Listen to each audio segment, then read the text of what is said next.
13분이라는 한정된 시간 안에 영원에 대해서 얘기해야 되는 황병구입니다. 사실은 제 이 발표에 제가 붙인 제목은 관계의 중심 시간 경영인데요. 어떤 분들은 이 제목이 서로 양립할 수 없는 가치를 붙여놓은 모순형용이라고 놀리시더라고요.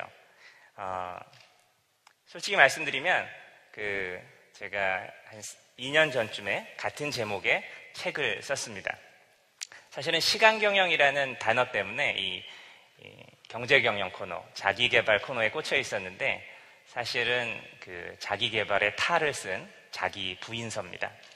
사실 오늘 발표의 목표는 주로 세속적 성공의 요소로 일컬어지는 시간 관리의 영역에 있어서 그리스도인들이 가져야 될 그런 새로운 패러다임을 소개하는 것입니다. 익히 아시는 개념이겠지만 시간에는 두 가지 관점이 있죠. 먼저 우리에게 익숙한 시계 시간으로서의 크로노스입니다. 이 산업혁명 이후에 노동시간을 측정하고 생산과 유통 과정을 통제하기 위해서 도입된 이 시계 시간의 개념은 역사적으로는 한 200년 정도밖에 안 됐지만 우리가 시간 하면 그냥 우리에게 가장 보편적으로 알려진 개념이죠. 반면에 질적 시간으로 얘기하고 있는 그 카이로스는 다소 철학적이고 관념적입니다. 성경에서 말하는 각종 때들도 이런 대부분 카이로스에 가깝죠. 중요하다고는 말하지만 우리의 일상과는 조금 멀다고 생각되는 것이 일반입니다. 그러나 오늘 여러분께 제가 말씀드리고자 하는 것은 얼마나 이 카이로스가 일상적인 것인지 알려드리고 이 질적 시간을 관리하는 접근 방식을 좀 제안하려고 합니다. 일단 노래를 하나 소개하려고 합니다. 아시나요? 둥근 해가 떴습니다. 사건 시간을 묘사한 가장 탁월한 노래라고 저는 생각하는데 기억해 보세요. 둥근 해가 떴습니다. 자리에서 일어나서 제일 먼저 이를 닦자, 운니 아래 이 닦자. 세수할 때는 깨끗이 이쪽 저쪽 목 닦고 머리 빗고 옷을 입고 그 다음에 뭐죠? 학교에 벌써 가면 안 되고 거울을 봅니다. 자기 성찰의 시간입니다.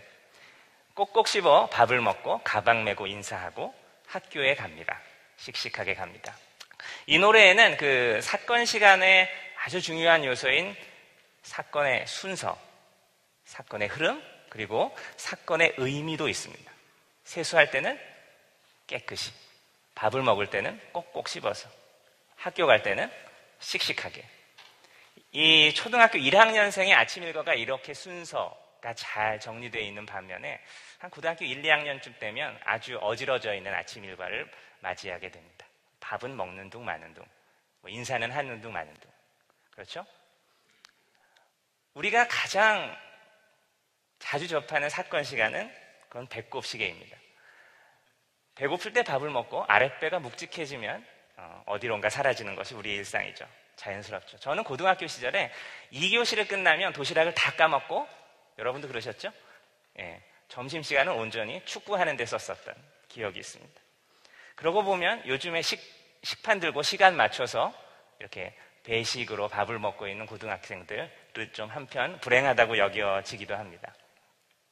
제가 필리핀에 선교여행 갔었을 때 보게 된 청첩장에는 결혼식 장소와 날짜는 있는데 예식 시간은 없었습니다. 알고 보니 신랑 신부가 종일 그곳에서 머물면서 친구들의 축하를 받는 그런 파티의 순간이었습니다. 우리네 주말 표정과는 너무 다르죠. 저는 하루 예식을 3번이나 참석한 적도 있었습니다.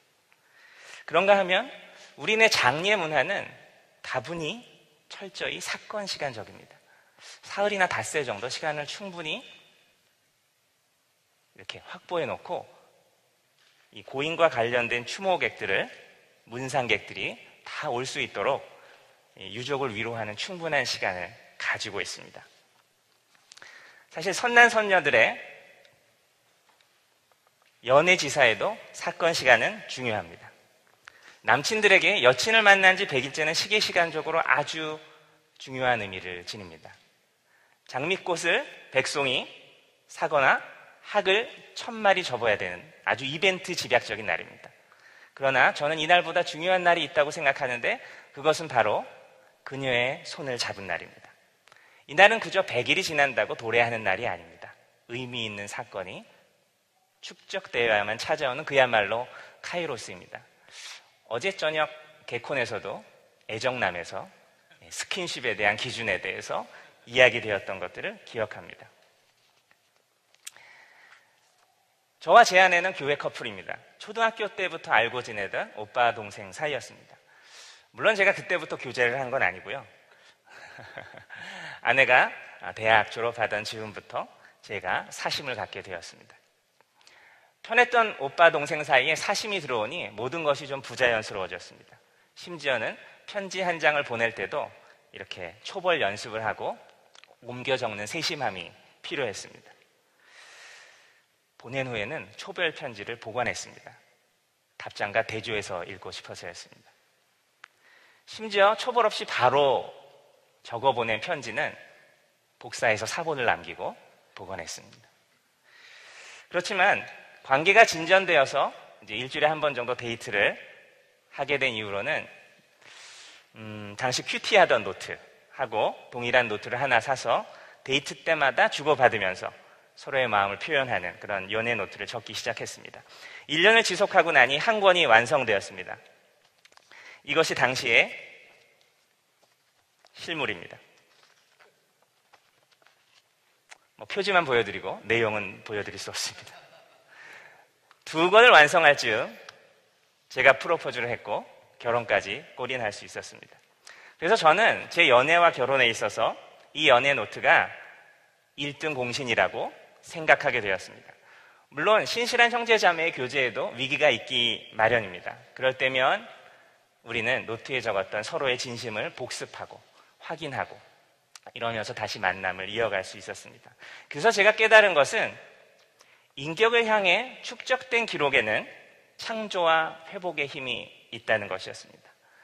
다른 말로는 이렇게 표현할 수 있겠죠. 적자생존, 기록하는 자만이 살아남는다는, 적는 자만이 살아남는다는 말씀입니다. 오래전부터 저희가 사용했는데 요즘에는 여러분들이 비슷한 의미로 사용하고 계시더라고요. 어쨌든 기록 자체를 중요시 여기는 것이 아니라 인격을 향해 축적된 기록이라는 점을 유의하시기 바랍니다. 왜냐하면 이 축적된 기록이 정보와 지식이 되고 결국엔 인생의 문제를 해결하는 지혜의 기초가 되기 때문입니다. 시간 관리와 관련해서 익숙한 성경 구절을 한번 살펴보려고 합니다. 에베소서 말씀이죠. 주로 송구영신 예배에서 주여 나를 도우사 세월 허송 않고서라는 찬송과 이렇게 함께 채택되는 본문입니다. 함께 읽어볼까요? 그런즉 너희가 어떻게 행할 것을 자세히 주의하여 지혜 없는 자같이 말고 오직 지혜 있는 자같이 하여 세월을 아끼라. 때가 악하니라. 저는 이 말씀의 뜻이 동서고금의 보편적 가치인 시계시간, 즉 초num을 아껴서 허비하지 말고 효율적으로 인생을 의미 있게 살아가라는 뜻으로 새겨왔었습니다. 그러나 위대한 신학자 바울의 진술은 보시다시피 이러한 평면적 의미가 아니었다는 것을 알게 되었습니다. 세월을 아끼라라는 뜻은 시계 시간을 절약해라 라는 뜻이 아니고 사건 시간을 구속하라, 대속하라, redeem the kairos 라는 뜻이었습니다. 값을 치르고 건져내라는 뜻이죠. 때가 악하다는 뜻도 시대가 타락했다라는 뜻이라기보다 시계 시간인 하루 24시간이 그 본연의 모습을 잃고 손상되고 오염되었다는 뜻이었습니다. 간단히 말씀드린 것이지만 세월을 아낀다는 뜻은 세속적인 시간 개념에 빠져있는 우리네 인생을 무언가 대가를 치르고 건져낸다는 신학적 의미가 있는 것이죠. 그래서 우리에게 주어진 것은 사건의 선택입니다. 7가지 습관의 저자 스티븐 코비도 시간은 관리되지 않고 오직 사건이 선택된다고 진술합니다. 인생은 사건의 연속이고 어떤 사건을 선택하느냐에 따라서 그 이후의 시간은 완연히 달라집니다. 저는 이것을 사건 시간 경영, 카이로스 경영이라고 이름 붙였습니다. 우리는 시간이 남는다고 아무나 만나지는 않습니다. 사건을 선택하는 기준은 사실 관계죠. 소중한 관계가 만들어낸 사건의 우선권을 두게 됩니다. 그러한 선택은 약간의 손해를 감수하고서라도 불편을 자처하고라도 이루어집니다. 저는 그래서 이렇게 소중한 관계가 사건을 선택하도록 하는 원리를 관계 중심 시간 경영이라고 부르기로 했습니다. 슬라이드가 먼저 넘어갔지만 누구인지 아시죠? 네, 이영표 선수입니다. 저랑 오래전부터 알고 있던 사이가 아닙니다. 인증샷입니다. 제가 이 사진을 얻으려고 선약을 30분 미루고 식당에서 이영표 선수가 식사를 마치기를 기다렸습니다. 이해가 되시죠? 우리의 일상은 이런 선택의 연속입니다. 이제 문제는 무엇이 소중한 관계냐는 거죠. 소중한 것을 먼저 하라는 명제는 이미 스티븐 코비가 밝혔습니다. 그렇죠? 알고 계시죠? 그렇지만 그는 무엇이 소중한 것이냐에 대해서는 약간 침묵하면서 꼭 집어서 알려주지 않고 우리 보고 각자의 소명에 맞춰서 알아서 정하라고 합니다. 저는 약간 비겁하다고 생각했습니다. 왜냐하면 우리는 본질상 진노의 자녀이기 때문에 우리는 세속의 가치에 너무도 쉽게 경도되기 때문입니다. 심지어 목회자들조차 규모와 부여와 명예와 간지와 안락이라는 가치의 매력을 느끼지 않습니까?